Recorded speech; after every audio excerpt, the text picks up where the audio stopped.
Boa noite, pessoal. Eu sou o Fred, né? Na verdade, eu sou o Carlos Frederico, né? Eu digo que quando alguém me chama de Carlos, eu tenho a sensação que não é comigo. É, e eu estava pensando aqui, escutando vocês. Primeiro, agradecer pelo convite, Islane, agradecer a honra, né, de estar aqui nessa mesa tão rica. E eu estava escutando vocês falando e me perguntando assim, meu Deus, o que é que eu vim fazer aqui?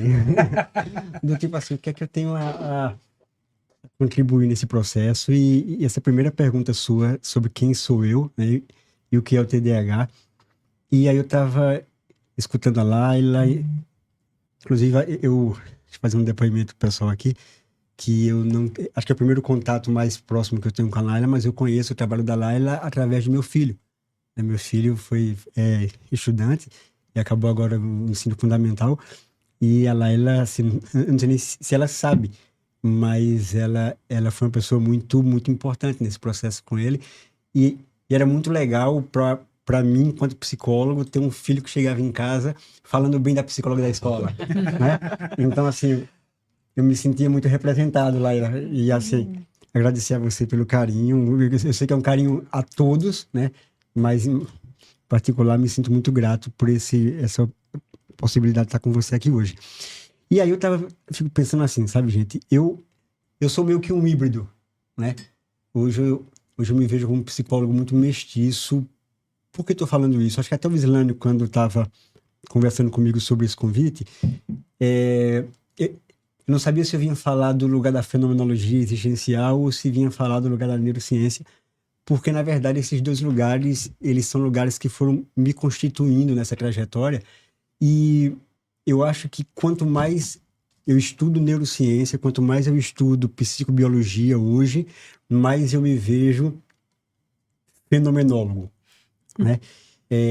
E quando a gente volta na história da psicologia, da psiquiatria, até mais que da psicologia, a gente vai ver que os grandes nomes, né, lá atrás, o Kraepelin, o Asper e tal, eram, na verdade, o Freud, né, eram grandes fenomenólogos, assim, eles estavam preocupados em observar o fenômeno no modo próprio de se mostrar, né? E a partir daí eles foram construindo teorizações, postulações, mas eu acho que a gente tem um problema, né? Na verdade, a gente tem um desafio hoje, e esse tema TDAH suscita em mim essa discussão, que é assim, aquela pergunta, o que é que vem antes? É a paisagem ou a geografia, né? Do ponto de vista da fenomenologia, não dá para se falar em fenômeno sem se pensar na paisagem, porque a geografia ela é uma produção secundária, ela é um pensar sobre a paisagem. Só que desde a formação, e acho que na questão do lidar com o diagnóstico, do lidar com os tratamentos que a gente tem hoje, que a gente oferta hoje, a gente pensa logo na geografia e não pensa na paisagem. Então, a gente olha a pessoa a partir do diagnóstico que ela chega, né? A gente olha a pessoa a partir do rótulo, a gente olha a pessoa a partir das limitações que a gente infere que ela vai apresentar porque ela chegou para a gente com um encaminhamento X falando que ela tem isso ou aquilo. Então, eu acho que o desafio para a gente hoje é pensar esse tensionamento. E acho que não é, assim, acho que a gente tem que fugir de um raciocínio simplista. Então, para mim, não é negar a importância do diagnóstico, nem negar a importância da percepção da singularidade, mas é ver como essas duas coisas elas se constituem, né? Porque eu atendo muitas pessoas que têm características mesmo, que tem quadro, que tem traços, que a gente olha e diz assim, isso se explica a partir daquilo que hoje a gente chama de TDAH, né? E isso é muito bom para elas, inclusive, quando elas se localizam, elas se reconhecem.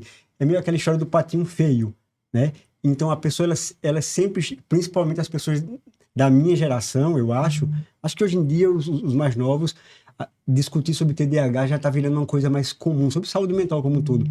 Mas a galera da minha época, né, eu tenho 46 hoje, então a gente era visto ou como burro, ou como desatento, ou como atrapalhado, preguiçoso, né, desorganizado. E, de repente, quando você se encontra ali dessa, dessa teorização, no primeiro momento isso traz um aconchego, um cuidado.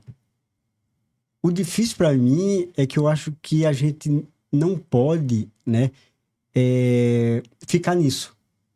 E aí, quando você estava me perguntando, Islane, no começo, sobre uma definição para TDAH, eu acho que a minha discussão, além do que já foi dito aqui, era assim: será que mesmo que nós temos TDAH, ou será que nós temos que falar de TDAHs? Né? E aí eu vou tentar trazer durante a fala algumas ilustrações daquilo que tem me acompanhado na prática clínica, que é ver o seguinte: como pessoas que são diagnosticadas, que são bem diagnosticadas, que são bem cuidadas, mas quando a gente começa a tentar ler alguns marcadores psicobiológicos, tentar ver algumas manifestações que o corpo também vai trazendo para a gente, como a gente vê, puxa vida, como elas são iguais e como elas são diferentes, né?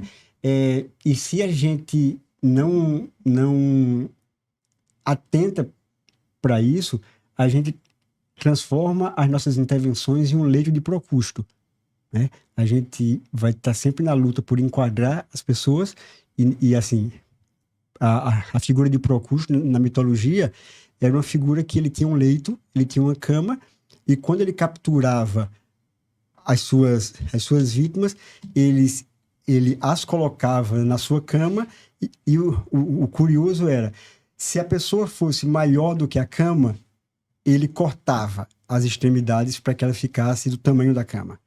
Se a pessoa fosse menor do que a cama, ele as esticava até que ela chegasse do tamanho do leito, e elas também morriam. E o curioso é como morreu Procrusto? No leito. Então, assim, a gente tem que ter muito... Assim, eu acho que o desafio dessa data do TDAH, né, dessa semana do TDAH, dessas discussões sobre TDAH, penso que é esse resgate da complexização do olhar.